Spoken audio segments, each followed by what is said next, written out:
محمد بن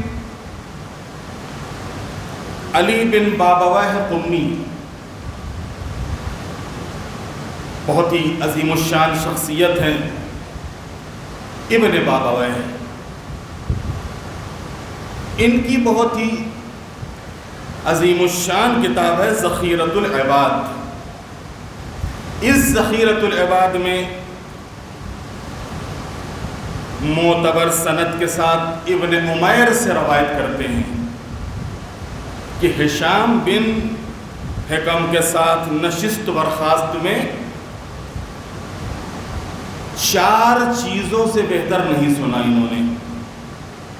کہتے ہیں کہ انہوں نے یہ روایت کرتے ہیں کہ ہم جو ہشام کے ساتھ اٹھتے بیٹھتے تھے، ہشام کو چھٹے امام کے شاگرد کہ جنہوں نے بصرے کی جامع مسجد میں بصرے کے امام سے مناظرہ کیا تھا، اور وہ مناظرہ خود چھٹے امام کو بڑا پسند آیا تھا کہ جس وقت یہی ہشام بصرے کی مسجد میں پہنچے ہیں اور دیکھا کہ لوگ امام کو گھیرے ہوئے ہیں.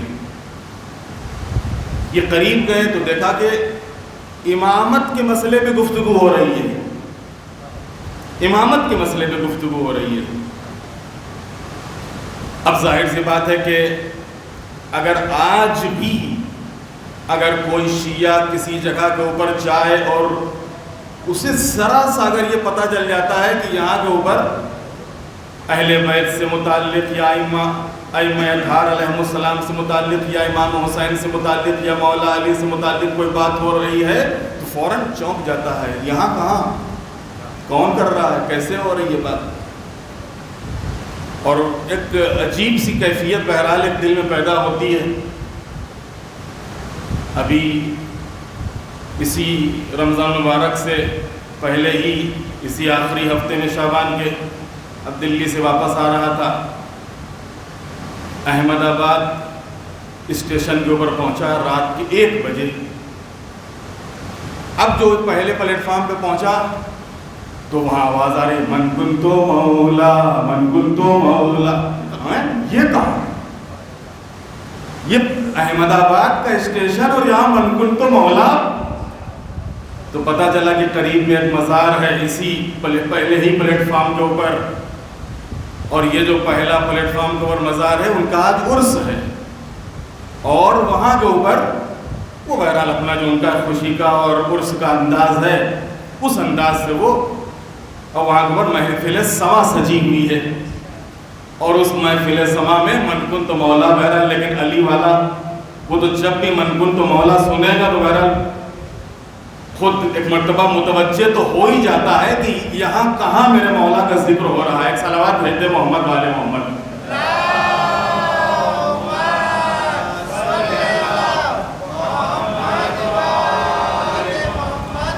تو ہشام مسجد جامع میں پہنچے، دیکھا کہ لوگ گھیرے ہوئے اور گفتگو امامت سے متعلق ہو رہی ہے. یہ چونک گئے، امام، یہ کیا جانے امام کون ہوتا ہے، امام کو تو ہم سے پوچھو. لہذا ہشام قریب گئے تو دیکھا کہ امام صاحب بڑے اعتماد کے ساتھ فرما رہے ہیں کہ کوئی ضروری نہیں ہے کہ امام اللہ کی طرف سے ہو اور اللہ اس کو منتخب کرے یا اللہ چنے، بلکہ یہ حق اللہ کے رسول نے خود امت کو دیا ہے. امت جس کا انتخاب کرے وہ امت کا امام اور رسول کا خلیفہ. جناب ہشام قریب گئے اور قریب جانے کے بعد کہتے ہیں کہ کیا مجھے بھی کچھ حق ہے کہ میں کچھ پوچھوں آپ سے.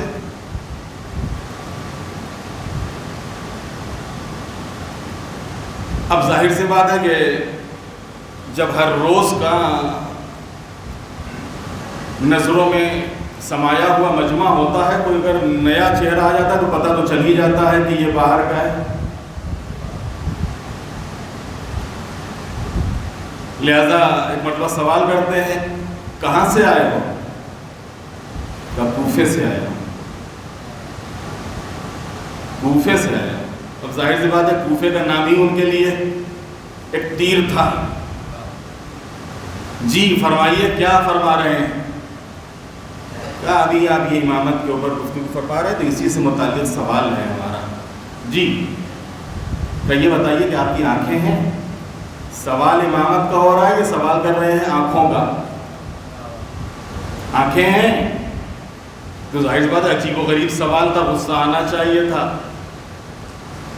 انہوں نے کہا میں جتنا پوچھ رہا ہوں اتنا بتا دیجئے کہ آپ کی آنکھیں ہیں، کہاں ہیں، کیا ان سے کیا کام لیتے ہیں آپ، کیا ان سے دیکھتا. اور اس کے بعد کہتے ہیں کان ہیں آپ کے؟ کہ بھائی تمہاری بات سن رہا ہوں، یہ کان نہ ہوتے تو کیسے سنتا. میں مختصر کر دوں کہ انہوں نے تمام جسم کے حصوں کے متعلق سوال کیا اور آخر میں کہتے ہیں یہ بتائیے کہ آپ کے دل ہے. تو مرتبہ امام نے کہا کہ یہ عجیب و غریب انسان ہے، یہ دیکھ رہا ہے کہ میں دیکھ بھی رہا ہوں، سن بھی رہا ہوں، بول بھی رہا ہوں، ہمارے ہاتھ پیر حرکت بھی کر رہے ہیں، اور اس کے باوجود یہ پوچھ رہا ہے کہ دل ہے. کہا نہیں، جتنا میں معلوم کر رہا ہوں اتنا بتا دیجئے کہ دل ہے. کہاں دل بھی ہے. کیا اس دل سے کیا کام لیتے ہیں؟ کیا اس دل کا کیا کام ہے؟ کہ دل، ارے دل ہی تو سب کچھ ہے. یہ جو آنکھیں دیکھ رہی ہیں دل ہی کی وجہ سے تو دیکھ رہی ہیں، یہ جو زبان بول رہی ہے دل ہی کی وجہ سے تو بول رہی ہے، یہ جو کان سن رہے ہیں دل ہی کی وجہ سے تو سن رہے ہیں، یہ ہاتھ پیر جو حرکت کر رہے ہیں دل ہی کی وجہ سے تو حرکت کر رہے ہیں، یہ سارے اعضاء جسم جو حرکت کر رہے ہیں دل ہی کی وجہ سے تو کر رہے ہیں. اچھا اس کا اور کیا کام ہے؟ کہ اس کا اور کام یہ ہے کہ جب بھی ہمارے یہ جسم کے حصے شک میں مبتلا ہوتے ہیں کہ یہ دیکھیں کہ نہ دیکھیں، یہ سنیں کہ نہ سنیں، یہاں قدم آگے بڑھائیں کہ نہ بڑھائیں، یہ چیز کھائیں کہ نہ کھائیں، تو یہ دل ہی ہے کہ جو اس کی رہنمائی کرتا ہے. بس ایک مگر کو کہتے ہیں کہ امام صاحب آپ کے خود وجود کے اوپر بڑا افسوس ہو رہا ہے کہ اللہ نے آپ کے وجود کو بھی بغیر امام کے نہیں چھوڑا، اور آپ کے وجود کے اندر بھی اللہ نے ایک امام بٹھا دیا کہ جب بھی آپ کے جسم کے حصے شک میں مبتلا ہوتے ہیں تو یہ امام ہے کہ جو ان کی رہنمائی کرتا ہے. تو جب اللہ نے جسم کے اندر ایک امام رکھا کہ جو شک کے موقع کے اوپر ہماری رہنمائی کرتا ہے کہ یہ کرے کہ نہ کرے، یہ سنے کہ نہ سنے، یہ دیکھے کہ نہ دیکھے، یہاں جائے کہ نہ جائے، تو آپ نے کیسے سوچ لیا کہ اتنی بڑی کائنات میں یہ آباد اور بسے ہوئے لاکھوں اور کروڑوں اور اربوں انسان، اللہ ان سب کو شک میں چھوڑ دے گا اور ان کے لیے کوئی امام مقرر نہ کرے گا؟ کہ جس اللہ نے انسانی جسم کے لیے ایک امام مقرر کیا تو کیا وہ اتنی بڑی کائنات کو بغیر امام کے چھوڑ دے گا؟ امام صاحب سنیے، جس طریقے سے جسم کے لیے دل کی ضرورت ہے ایسے انسانی سماج کے لیے امام کی ضرورت ہے. ایک صلوات بھیجتے محمد والے محمد.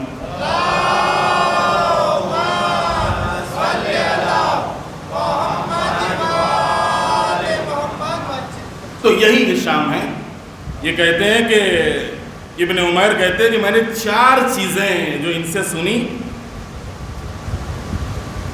تو ان سے سوال کیا کہ کیا امام مقام عصمت رکھتے ہیں؟ انہوں نے کہا بے شک، بالکل. میں نے کہا کس دلیل سے؟ آپ دلیل سنیے گا عصمت کے اوپر، کیا پیاری دلیل دی ہے جناب ہشام نے. امام معصوم کی عصمت، اس عصمت کے اوپر کیا دلیل ہے؟ کہ بے شک امام معصوم ہوتا ہے.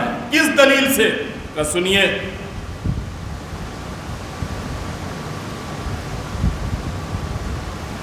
امام معصوم ہر قسم کے گناہوں سے پاک ہوتا ہے. کس بنیاد پر؟ 4 چیزوں کی وجہ سے، 4 دلیلوں سے. اول لالچ، دوسرے حسد، تیسرے ظلم اور غضب، چوتھے شہوت.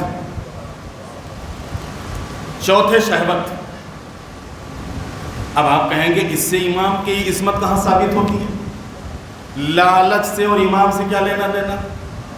اس سے کون سا معصوم ہونا ثابت ہوگا؟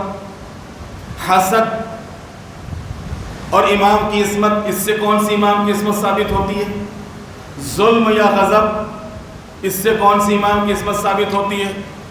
شہوت، اس سے کون سی امام کی عصمت ثابت ہوتی ہے؟ لیکن سنیے، فرماتے ہیں کہ امام کا مقدس وجود جو ہر طرح کی لالچ سے پاک ہوتا ہے اور اس کے اندر دنیا کی لالچ نہیں ہوتی۔ اچھا، لالچ انسان کیوں کرتا ہے؟ لالچ انسان کیوں کرتا ہے؟ لالچ حاصل کرنے کے لیے، لذت حاصل کرنے کے لیے، آرام اور آسائش حاصل کرنے کے لیے لالچ ہوتی، یہ چیز مل جائے، وہ چیز مل جائے، وہ چیز حاصل ہو جائے، وہ چیز حاصل ہو جائے۔ تو لالچ کس بنیاد کے اوپر ہوتی ہے؟ کہ جو چیز اس کے پاس نہیں ہے وہ اس کے پاس آ جائے۔ لالچ اسی لیے تو ہوتی ہے کہ جو چیز اس کے پاس نہیں ہے وہ چیز اس کے پاس آ جائے۔ پیسہ نہیں ہے، پیسہ آ جائے۔ گاڑی نہیں ہے، گاڑی آ جائے۔ بنگلہ نہیں ہے، بنگلہ آ جائے۔ لیکن یہ اکبر جناب ہشام کہتے ہیں کہ امام معصوم جو اس مقدس، جس کا مقدس وجود اتنا بلند ہے کہ جو گھر بیٹھے جنت سے نعمتیں حاصل کر لے، جس کے ہاتھ کے اوپر اگر سنگریزے آ جائیں تو تسبیح و تہلیل پروردگار کرنے لگیں، جو یہاں سے بیٹھ کے وہاں کے منظر کو دیکھے تو وہ کسی چیز کی لالچ کیوں کرے گا؟ تو پہلا ثبوت کیا ہوا؟ کیونکہ ہر انسان کے اندر کہیں نہ کہیں سے تھوڑی بہت لالچ ہوتی ہے، لیکن امام کے ہاں لالچ نہیں ہوتی، حرص نہیں ہوتا۔ کیونکہ امام کے یہاں حرص نہیں ہوتا، لالچ نہیں ہوتی، لہذا وہ یہ ایک دلیل امام کے معصوم ہونے کی۔ دوسرے یہ کہ اس کے یہاں حسد نہیں ہے۔ حسد انسان کس سے کرتا ہے؟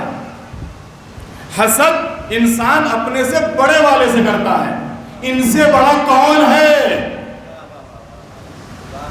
کہ جو اس سے یہ حسد کریں؟ یہ اگر دیوار کی طرف دیکھتے، پہاڑ کی طرف دیکھتے تو وہ سونے کا ہو جائے۔ جن کی محبت میں اللہ تعالیٰ نے اس پوری کائنات کو خلق کیا ہو۔ ابھی آپ حدیث شریف قصہ کی تلاوت فرما رہے تھے، انی ما خلقت سماء مبنیا ولا ارضا مدحیا ولا قمرا منیرا ولا شمسا مضیا ولا فلکا یدور ولا بحر یجری ولا فلکا یسری الا فی محبت هؤلاء الخمسة الذین هم تحت الکساء۔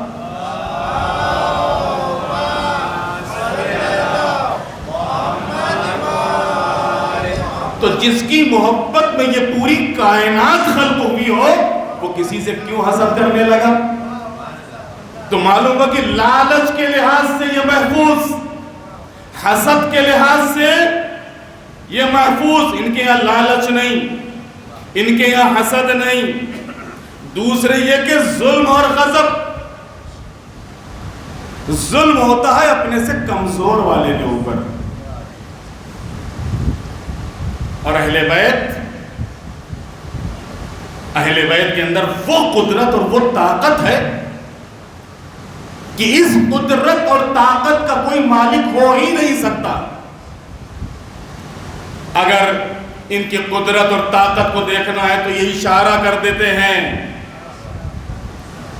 تو ڈوبتا ہوا سورج واپس آ جاتا ہے، یہ اشارہ کر دیتے ہیں تو چاند کے 2 ٹکڑے ہو جاتے ہیں۔ پیغمبر خالی کھجور کی لکڑی اٹھا کے دے دیتے ہیں تو یہ تلوار میں بدل جاتی ہے، اور جب یہی پیغمبر آسمان کی طرف دیکھتا ہے تو ذوالفقار نازل ہو جاتی ہے۔ ایک صلوات بھیجتے محمد والے محمد۔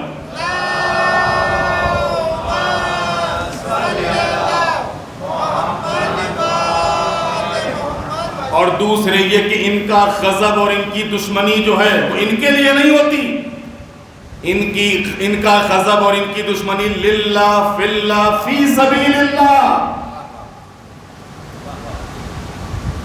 جس میں جہاں اللہ غضبناک وہاں یہ غضبناک، اور جس کے اوپر اللہ غضبناک اس کے اوپر یہ غضبناک۔ لہذا ان کی دشمنی اور دوستی کا معیار ہمارے جیسا نہیں ہے، بلکہ ان کے یہاں دوستی اور دشمنی کا جو معیار ہے وہ للہ ہے، فی اللہ ہے، فی سبیل اللہ ہے۔ لہذا کیوں کسی کے اوپر ظلم کریں گے؟ تو معلوم یہ ہوا کہ اہل بیت علیہ السلام کے یہاں حرص نہیں، اس لحاظ سے یہ معصوم، اہل بیت کے یہاں حسد نہیں، اس لحاظ سے یہ معصوم، اہل بیت کے یہاں غضب نہیں، اس لحاظ سے یہ معصوم۔ چوتھے شہوت، اور کس طرح شہوات میں گرفتار ہوں، جبکہ بہشت کی ساری نعمتیں اور بہترین صورتیں ان کے سامنے ہیں۔ انسان شہوت میں گرفتار کب ہوتا ہے؟ جب وہ آرام اور آسائش اور عیش اور عشرت میں زندگی گزارنا چاہتا ہے، لیکن جن کو معلوم ہے کہ یہ ساری نعمتیں، یہ دنیا میں جو لوگ عیش و عشرت میں زندگی گزار رہے ہیں، یہ تو ان کی ٹھوکروں میں ہے، یہ تو ان کی ٹھوکروں میں ہے۔ لہذا شہوات ان کے اوپر غالب نہیں آتے، شہوات ان کے اوپر غالب نہیں آتے۔ اس بنیاد کے اوپر یہ حرص ان کے یہاں نہیں، یہ معصوم، حسد ان کے یہاں نہیں، یہ معصوم، غضب ان کے یہاں نہیں، یہ معصوم، شہوت ان کے یہاں نہیں، یہ معصوم نہیں۔ تھوڑا سا الفاظ بدل دوں، دیکھیے انسانی پیکر میں ہے، یہ چیزیں تو آئیں گی، توجہ کیجیے گا جملوں کے اوپر، لیکن جس طریقے سے غصہ ایک فطری چیز ہے، غصہ آئے گا لیکن یہ غصے کو ضبط کر لیتے ہیں، شہوات ہیں لیکن شہوات کو کنٹرول کر لیتے ہیں، غضب ہے لیکن غضب کے مقابلے میں صبر اور ہمت اور حوصلے کا مظاہرہ کرتے ہیں۔ ایک صلوات بھیج دیں محمد والے محمد پر۔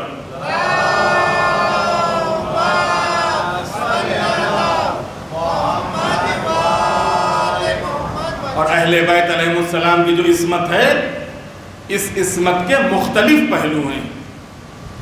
اہل بیت علیہ السلام اخلاص کے ظاہری اور باطنی مرتبے پر ہیں، ان کے یہاں ظاہر میں بھی خلوص اور باطن میں بھی خلوص، ان کا جو بھی عمل ہے وہ صرف اور صرف خوشنودی خدا اور رضا رب کے لیے، اور ان کی جو بھی نیت اور جو ارادہ ہے وہ بھی صرف اور صرف رضا رب کے لیے۔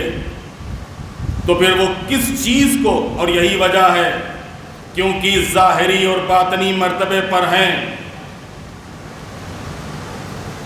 اسی وجہ سے اللہ کے مخلص اور مخصوص بندے ہیں، جو علم محض، یعنی ان کا جو علم ہے، ہمارے علم میں اور ان کے علم میں ایک فرق ہے۔ ہمارا جو علم ہے یہ علم کسبی ہے، لیکن جو اہل بیت کا علم ہے یہ وہبی ہے۔ کسبی اور وہبی میں کیا فرق ہے؟ ہم دنیا میں آنے کے بعد جتنا حاصل کرتے چلے جائیں گے اتنا معرفت میں اضافہ ہوتا چلا جائے گا، لیکن ان کا وجود ہی معرفت کے ساتھ ہے۔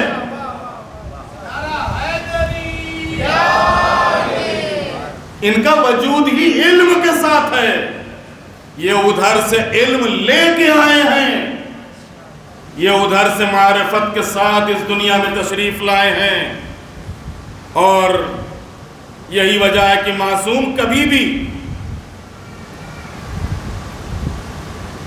حق کو سمجھنے میں غلطی نہیں کرتا ہے، اور کبھی بھی حق میں شک کو تردید نہیں کرتا۔ امیر المومنین اپنی عصمت کے بارے میں فرماتے ہیں، ما شککت فی الحق مذ اریتہ، جب سے میرے سامنے حق پیش کیا گیا میں نے کبھی بھی شک نہیں کیا۔ کیا مطلب حق پیش کیا گیا؟ یعنی جب سے میرا وجود ہے کبھی بھی میں نے شک نہیں کیا۔ اب ظاہر سی بات ہے کہ ان کا مقابلہ کہ جن کی زندگیاں شک میں گزر گئیں، امیر المومنین سے کیسے ہو سکتا ہے؟ ائمہ طاہرین سے کیسے ہو سکتا ہے؟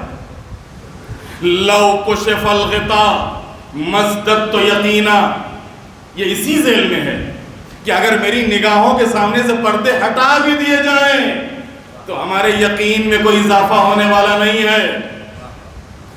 یہ امام علی علیہ السلام کا بیان اس بات پر دلالت کرتا ہے کہ آپ ظاہری اور باطنی اعتبار سے خدا تک پہنچنے میں آخری منزل پر پہنچے ہوئے تھے، اور حقائق کی اس منزل پر تھے کہ جہاں تک غیر معصوم کی رسائی ممکن نہیں ہے۔ ایک صلوات بھیجتے محمد والے محمد۔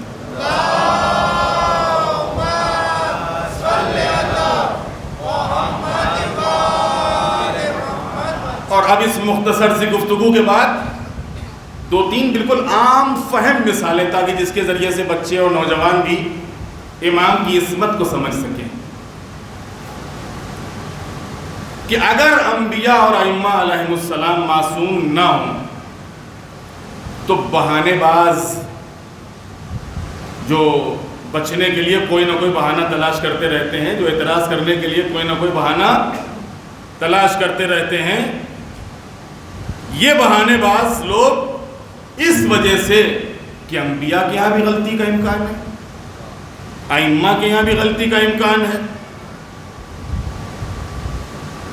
لہٰذا ان کی دعوت پر لبیک نہیں کہیں گے، اور اس گرم جوشی سے اسے قبول نہیں کریں گے۔ اسی کو ہمارے یہاں متکلمین نے، جو علم کلام کے ماہر ہیں، انہوں نے اس دلیل کو دلیل اعتماد کہا ہے۔ اعتماد یعنی بھروسہ۔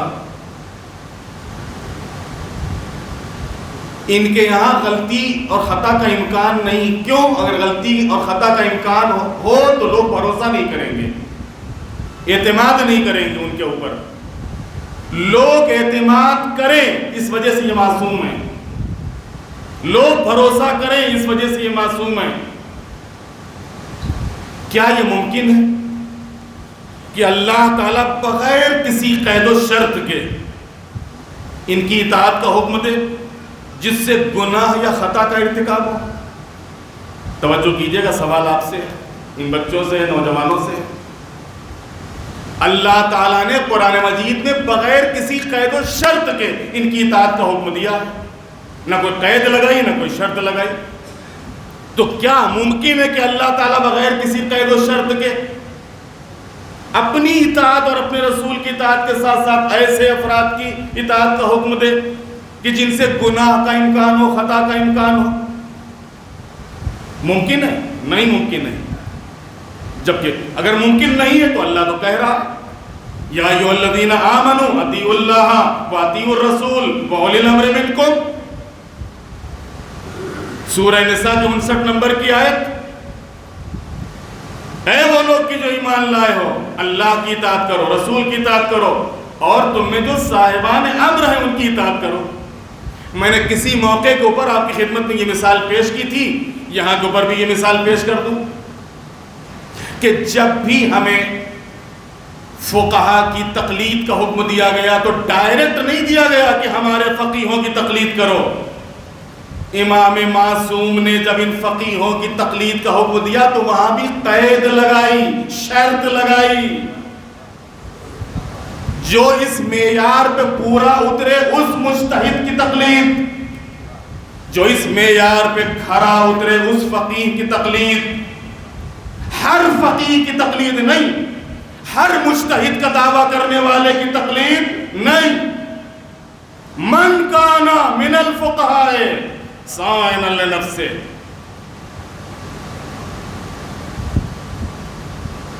ہمارے فقہا میں سے پہلی شرط کیا ہے؟ ہمارا ہو۔ توجہ کیجئے گا، پہلی شرط یہ ہے کہ ہمارا ہو۔ دوسری شرط صائنا لنفسہ، اپنے نفس کو بچانے والا، اپنے نفس کو حفاظت کرنے والا ہو۔ حافظا لدین، دین کا محافظ، مخالفا لہوا، خواہشات نفسانی سے ٹکرانے والا، مطیعا لامر مولا، اپنے مولا کے حکم کا پابند ہو، ایسے فقیہ کی تقلید کرو۔ کتنی شرطیں لگا دی، اور لیکن یہاں اللہ جب بات کر رہا، یا ایھا الذین آمنوا اطیعوا اللہ واطیعوا الرسول واولی الامر منکم، اللہ کی اطاعت کرو، رسول کی اطاعت کرو، اور صاحبان امر کی اطاعت کرو۔ اب اگر خدا نخواستہ یہ جو صاحبان امر ہیں ان کے یہاں غلطی کا امکان ہوتا، خطا کا امکان ہوتا، یہ معصوم نہ ہوتے، تو اللہ تعالیٰ اپنی اور اپنے رسول کی اطاعت کے ساتھ ساتھ بغیر کسی قید و شرط کے ان کی اطاعت کا حکم نہ دیتا، اور ڈائریکٹ اپنی اطاعت کے ساتھ ساتھ اپنے رسول کی اطاعت کے ساتھ ساتھ خود ان کی اطاعت کا حکم دینا خود اس بات کی دلیل ہے کہ جن کی اطاعت کا حکم دیا جا رہا ہے یہ معصوم ہے۔ صلوات بھیج دیں محمد والے محمد۔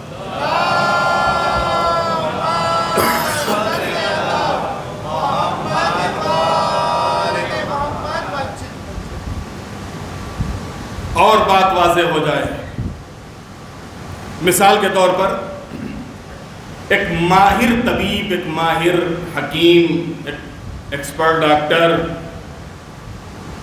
ایسی چیزوں کے کھانے اور پینے سے پرہیز کرتا ہے جس کے متعلق اسے معلوم ہوتا ہے کہ یہ آلودہ ہے،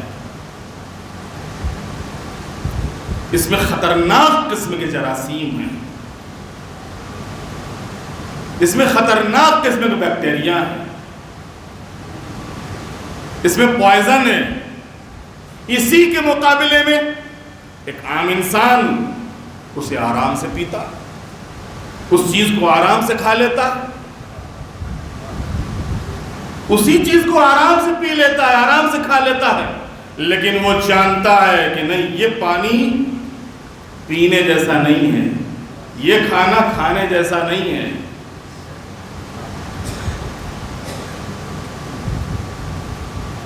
اس مثال سے نتیجہ یہ نکلا کہ انسان کی علمی سطح اور آگاہی میں جتنا اضافہ ہوتا جائے گا اتنا ہی وہ خطا اور غلطی اور اشتباہ سے محفوظ ہوتا جائے گا۔ جتنا زیادہ اضافہ ہوتا جائے گا علمی لحاظ سے اتنا زیادہ وہ محفوظ ہوتا جائے گا۔ انبیاء اور ائمہ علیہ السلام اپنے علم اور آگاہی اور کامل ایمان کی وجہ سے گناہوں کے تمام عوامل، جتنے بھی اسباب ہو سکتے ہیں گناہوں کے اور گناہوں کے کنٹرول کرنے کے، ان کے کنٹرول کرنے میں محکم ہیں، مضبوط ہیں، ان کے عوامل اور اسباب سے واقف اور آگاہ ہیں کہ اس کا نتیجہ کیا ہے، اس کا اگر اس کو کیا جائے تو اس کے بعد ہوگا کیا، اس سے واقف ہیں، اس سے آگاہ ہیں، جس کے نتیجے میں گناہ چاہے کتنا ہی بڑا عامل پیش آئے ان کی عقل اور ایمان پر حاوی نہیں ہو سکتا۔ یہی وجہ ہے کہ اہل بیت گناہوں سے منزہ اور پاک اور مبرہ ہیں۔ اگر ایک عام انسان سے کہا جائے کہ اس آگ میں کود جاؤ، کودے گا؟ روڈوں کے اوپر برہنہ چلے جاؤ بغیر لباس کے، جائے گا؟ کیوں؟ کہا یہ چیز بالکل ہمارے لیے سامنے، آگ میں جائیں گے جل جائیں گے۔ برہنہ لباس، برہنہ جسم نکلنا ہمارے لیے یہ غیر اخلاقی ہے، غیر انسانی عمل ہے، ہم نہیں نکل سکتے۔ تو جس طریقے سے یہ بالکل ہمارے لیے واضح ہے، سامنے ہے، آشکار ہے کہ آگ ہمارے سامنے ہو تو ہم آگ میں نہیں کودتے، اس لیے کہ جانتے ہیں کہ آگ جلا دے گی۔ ہم برہنہ نہیں نکلتے، کیوں؟ اس لیے کہ معلوم ہے کہ یہ انسانیت کے لیے عیب ہے، برہنہ نکلنا یہ اخلاق کے خلاف ہے، یہ انسانی کردار کے خلاف ہے۔ تو جس طریقے سے ہمارے لیے اس میں کوئی سوچنے کی بات نہیں ہوتی ہے، اس میں غور کرنے کی بات نہیں، بچے سے بھی آپ کہیں گے کہ جاؤ تو نہیں کودے گا، آگ میں. کیوں؟ اس لیے کہ اس کا انجام سامنے ہے. لیکن اسی کے مقابلے میں ایک دیوانہ ہوتا ہے جس کو عقل نہیں ہوتی ہے، جو ہوش حواس میں نہیں ہوتا، وہ یہ سارے کام کرنے کے لیے تیار ہو جاتا ہے. کیوں؟ اس لیے کہ وہ اس کے نتیجے سے واقف نہیں ہوتا، اس کے انجام سے بے خبر ہوتا ہے. بس یہی فرق ہے عزیزان محترم. اگر یہ مثال واضح ہو گئی ہے کہ ائمہ علیہ السلام کے سامنے یہ جتنی چیزیں ہیں، جتنی بھی مکروہات ہیں، جتنے بھی محرمات ہیں، ان کے سامنے ایسے ہی ہیں کہ جیسے ہمارے سامنے آگ. جس طریقے سے ہم آگ میں جانے سے معصوم ہیں. نہیں معلوم میرے جملے پر غور کیا کہ نہیں کیا. ہم جا سکتے ہیں آگ میں لیکن نہیں جاتے. ہم بغیر لباس کے گھوم سکتے ہیں لیکن نہیں گھومتے. کہ میری عقل اس بات کا تقاضا نہیں کر رہی ہے، ہمارا علم اس بات کا تقاضا نہیں کر رہا ہے، ہمارا اخلاق اس بات کا تقاضا نہیں کر رہا ہے. بس عزیزان محترم، اور یہیں سے ایک چیز اور واضح ہو جاتی ہے کہ جو بعض لوگ کہتے ہیں کہ امام معصوم کی عصمت میں، یہ عصمت ان کے لیے فضیلت کیسے ہے؟ یہ فضیلت اسی لحاظ سے ہے کہ امام عصمت میں، مقام عصمت میں مجبور نہیں ہے، اور ان کی عصمت اجباری عصمت نہیں ہے بلکہ ان کی عصمت بھی اختیاری عصمت ہے.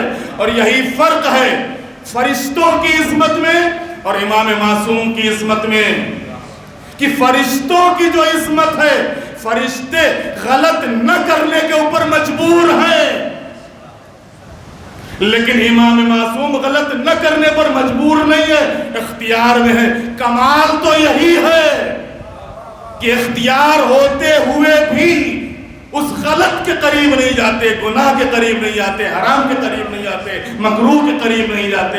اسی وجہ سے تمام انسانوں سے افضل ہیں. صلوات بھیج دے محمد والے محمد.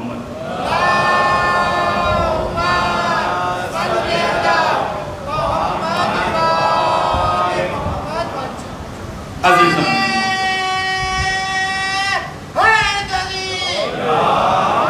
بس اس کے بعد ظاہر سی بات ہے کہ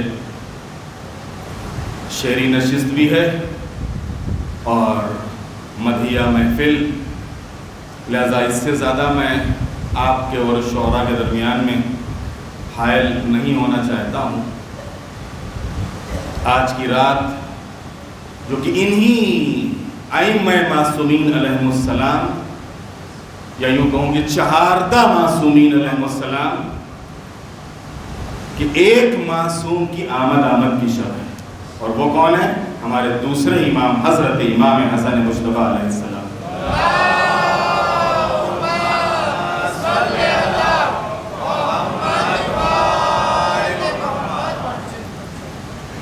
امام علیہ السلام کو زمانہ ہے امیر المومنین سن 40 ہجری میں جب آپ کی شہادت ہوئی ہے تو 40 ہجری سے لے کے 50 ہجری تک یہ آپ کی خود اپنی امامت کا دور ہے.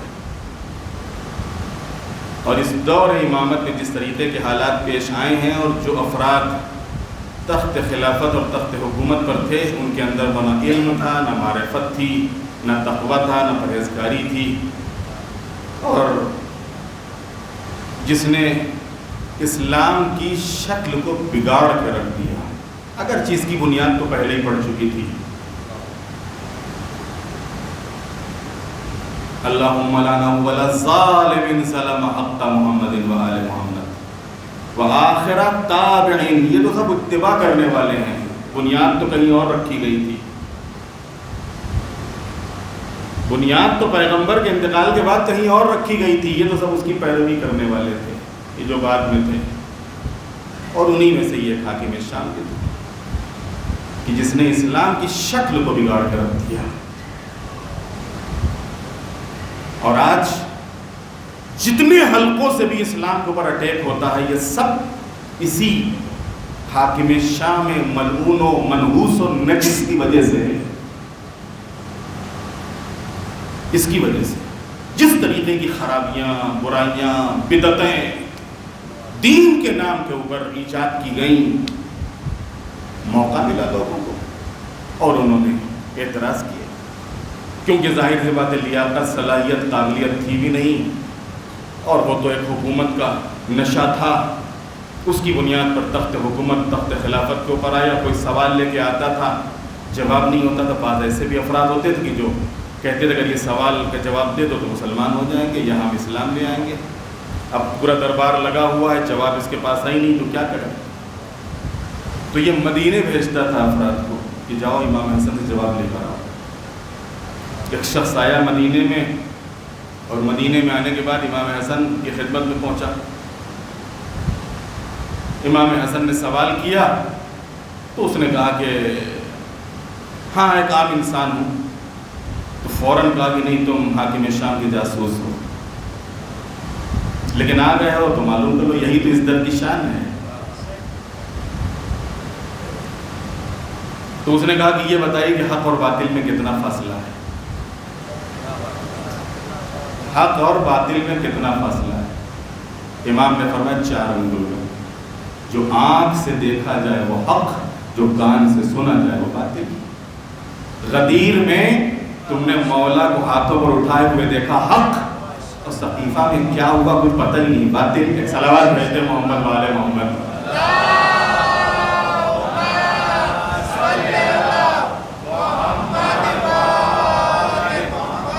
4 انگل کا ہے، جو آنکھ سے دیکھو وہ حق، جو کان سے سنو وہ باطل۔ کہیے بتائیے کہ زمین اور آسمان کے درمیان فاصلہ کتنا ہے؟ زمین اور آسمان کے درمیان میں فاصلہ کتنا ہے؟ امام نے فرمایا کہ ایک مظلوم کی آہ کے برابر ہے۔ جب بھی کوئی مظلوم آہ کرتا ہے تو یہ عرش سے ٹکرائے بغیر نہیں رہتی ہے، مظلوم کی آہ عرش سے ٹکراتی ہے۔ اچھا یہ بتائیے قوس قزح کیا ہے؟ آپ نے دیکھا ہوگا کہ جب ایک موسم بدلتا ہے تو موسم بدلنے پر آسمان کے اوپر 7 رنگ پیدا ہو جاتے ہیں، جس کو شاید دھنش بھی کہتے ہیں یا باقی اور دوسرے ناموں سے بھی یاد کیا جاتا ہے۔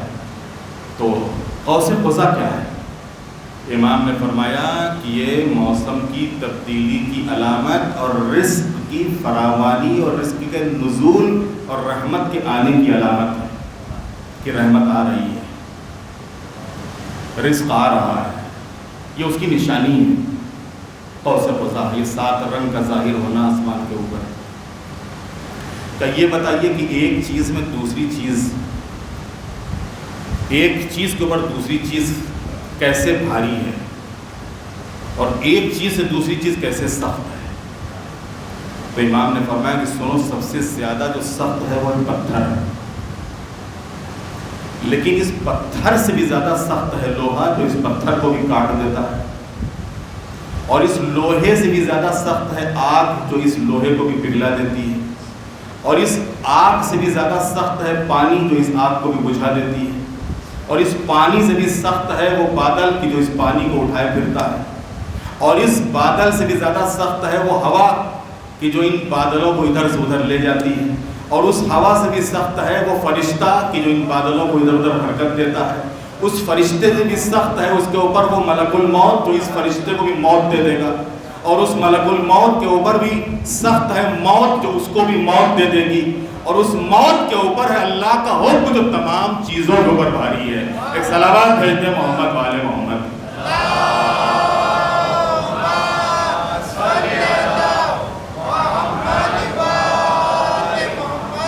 تو آج اسی امام کی آمد ہے۔ میں پھر ایک مرتبہ مولا امام زمانہ علیہ السلام کی خدمت میں اور آپ سب کی خدمت میں مبارکباد پیش کرتا ہوں، اور اس باہ رحمت و برکت و مغفرت میں اس پروردگار عالم کی بارگاہ میں آج کی اس نہایت ہی مبارک شب میں دعا کرتا ہوں، بار الہ حاضرین محفل کی دینی اور دنیاوی حاجتوں کو پورا فرما، سب کی مشکلات کو آسان فرما، تمام امور کی اصلاح فرما، جنت البقیع اور جنت المعلیٰ کی تعمیر کے اسباب فراہم فرما، بار الہ جہاں جہاں بھی مومنین آباد ہیں سب کی حفاظت فرما، جو مومنین مریض ہیں خاص کر جنہوں نے التماس سے دعا کہی، معبود ان سب کو آج کی اس شب کے واسطے سے شبار بھائی ہریانی اور باقی دوسرے افراد معبودین سب کو آج کی شب کے واسطے سے شفا کامل اور عاجل عطا فرما۔ بارہ الہ تجھے واسطہ محمد والے محمد علیہ السلام کا پرچم اسلام کو سربلند فرما، پرچم کفر و نفاق کو سرنگوں فرما، مظلوموں کی مدد فرما، ظالموں کا خاتمہ فرما، مولا امام زمانہ علیہ السلام کے ظہور میں تعجیل فرما، ہم سب کو امام کے غلاموں اور ان کے ناصروں میں شمار فرما، وتقبل منا انک انت السمیع العلیم۔